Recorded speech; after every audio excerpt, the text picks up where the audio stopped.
Can you hear me? Yes. Okay, very good.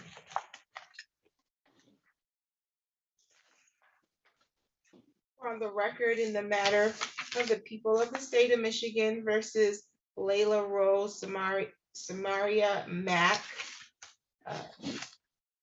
Miss Samaria Mack, Layla Rose Samaria Mack, that is. I'm gonna first advise you that you did have the right to have representation by the public defender's office today for arraignment or for your arraignment.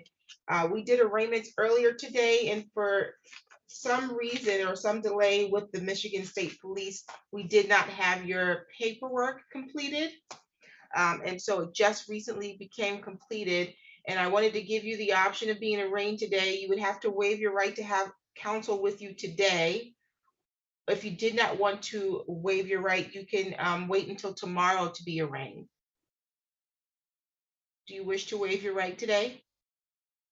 I It's don't know just what for the that. purposes of your, that's just for the purposes of your arraignment. I don't know what that means.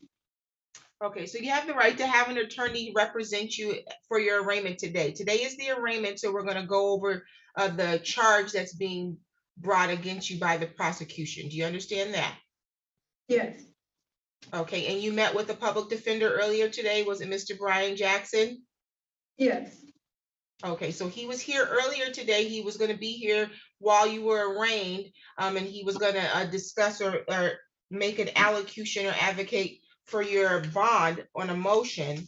I've already decided based on the charge and your prior criminal history or the lack thereof that I'm going to give you a PR bond anyways, which means I'm going to release you on your own recognizance, but I don't want to do that without arraigning you because I would need you to come back to be arraigned.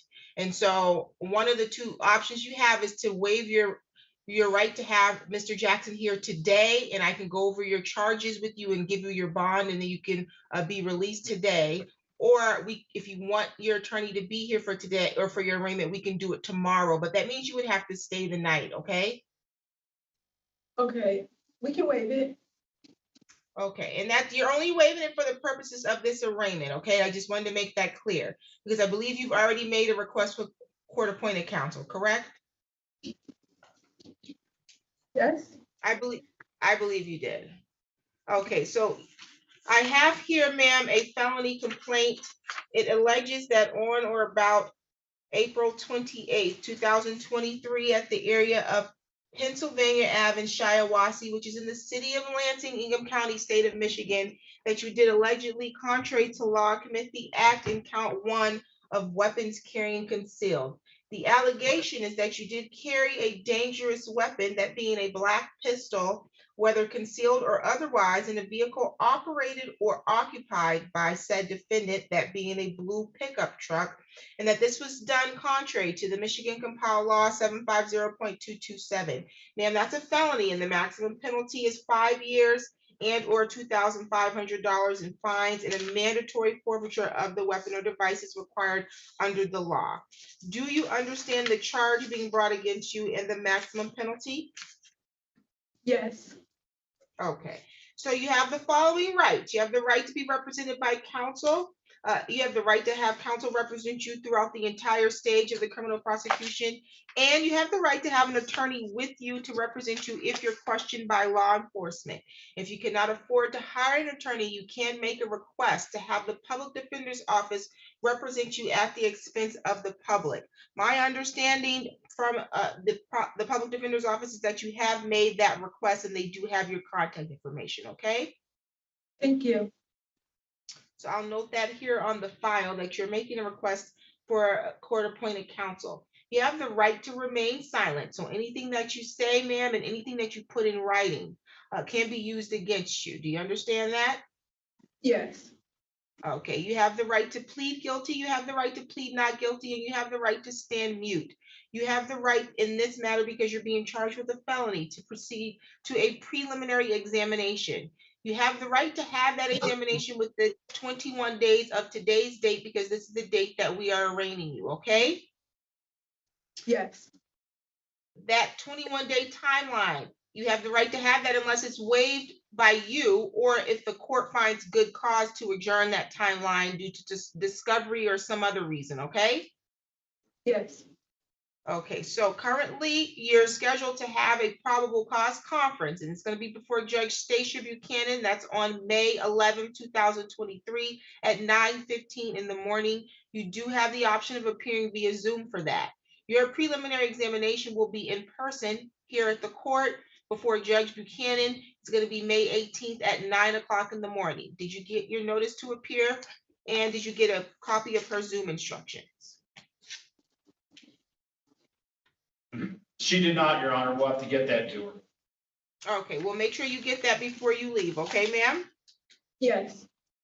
Okay, so you also have the right to proceed to a trial if this matter goes beyond a preliminary examination. At the time of trial, you have the right to the presumption of innocence. So that means you are considered to be innocent until proven guilty. Do you understand that? Yes. You have the right to require the prosecution prove each element of the charge being brought against you at a trial before a jury. They have to prove each element beyond a reasonable doubt. Do you understand that? Yes. Okay. And you have the right to confront any witnesses that the prosecution intends to call against you to a trial. You have the right to cross-examine any of those witnesses. You have the right to call any of your own witnesses or present any evidence you believe would further defense to the charge being brought against you. You have the right to remain silent at trial and not have silence be used against you or to imply that you're guilty. Do you understand that? Yes. Okay, you have the right to be considered for pretrial release from custody. I've already advised you that I'm going to give you a PR bond because you don't have a prior criminal history, and because the charge that you're being charged with, we would normally issue that on a summons anyways, okay? Yeah. Yes. Okay. The court's going to enter a not guilty plea on your behalf at this time. Is this address on Cambridge your correct address? Yes. And your phone number ends in 9713? Yes. Okay. Are you employed? Yes.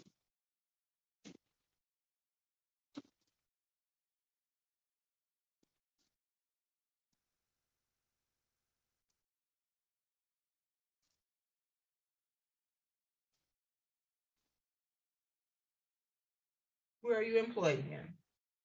I work at Diamondale Nursing Center. Okay.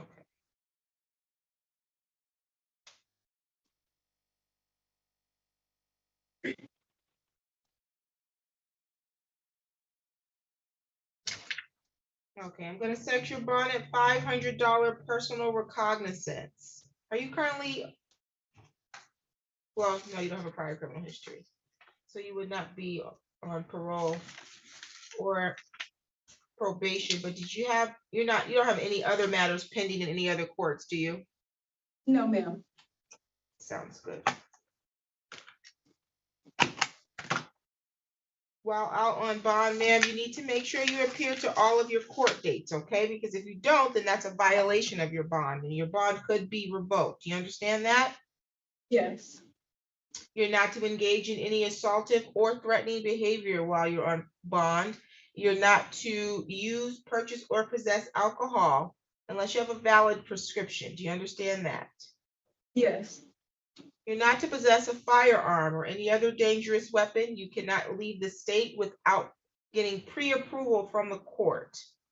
You need to report to pretrial services within 48 hours of your release from custody. They'll get you the number or the contact information to do that before you leave, okay? Thank you. No problem. Do you have any questions for the court at this time? No, ma'am. Okay, you're all set. Thank you. Thank you so much. You're welcome.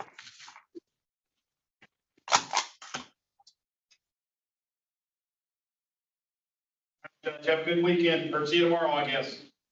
Thank you. See you tomorrow.